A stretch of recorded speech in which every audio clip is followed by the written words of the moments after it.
Hey, what's up? This is MVA Joshua. I just got kicked off on a project this morning that my coworkers have been working on for about a week. I'm aware of it, but I haven't actually been working on it because I've been doing other stuff.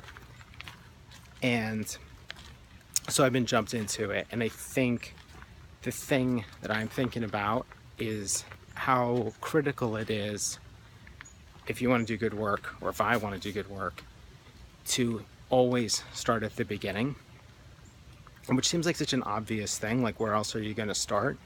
But what I mean by that is, one, not to let yourself be pressured by expectations, real or otherwise, around you. So for example, I could potentially attempt to jump into this project and be at the same place my coworkers are right now, but I really can't be because I haven't been thinking about it for a week.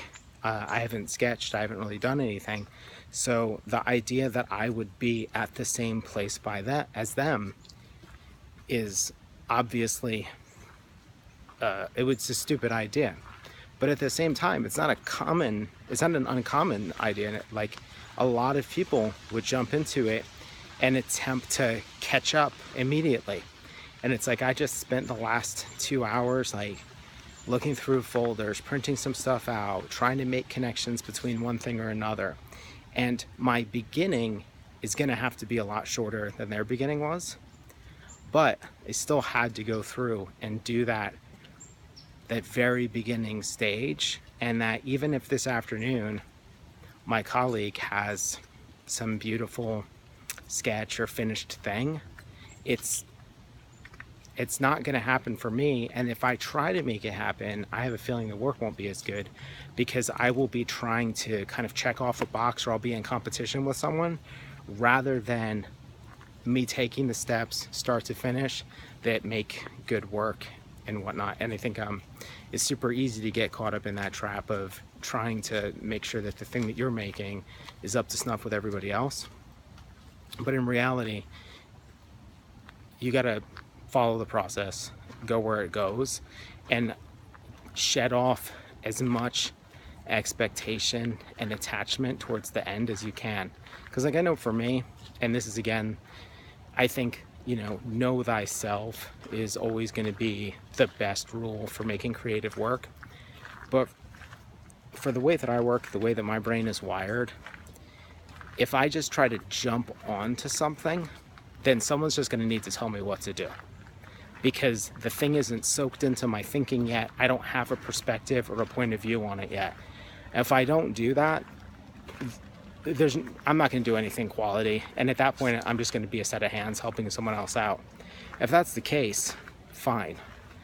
But if the expectation is that I need to deliver creatively and hold my own, then I have to do the beginning, even if that feels like I'm behind, even if it feels unproductive.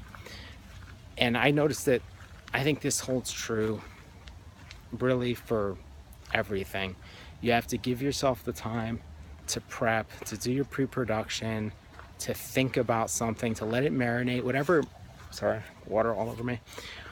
Whatever your particular version of the beginning is, make sure that you don't cheat it. Because one thing I find all the time is the projects where you're sort of pressured into skipping the beginning, into showing results immediately. For whatever reason, it's like the universe like spanks you for trying to do that, and they always come back. And when they come back, you're always like, you always end up having to go back to the beginning. At least that's my perspective. Like, every time you try to cheat and get to the end, the universe comes in, smacks you, and says, get back to the starting line and figure this out the right way. In that terms, that's always the client, for example, wanting something different than what you gave them, but you gave them exactly what they asked for. But to do exactly what they asked for required you to skip the beginning, which then required you to miss certain insights or to formulate your own perspective. And once you had that perspective, you may have said, like, listen, we know you asked us to do this, but we think that what really needs to happen is this other thing. So it's a little 5-minute video about, start at A, worked your way to B. All right, thanks for watching.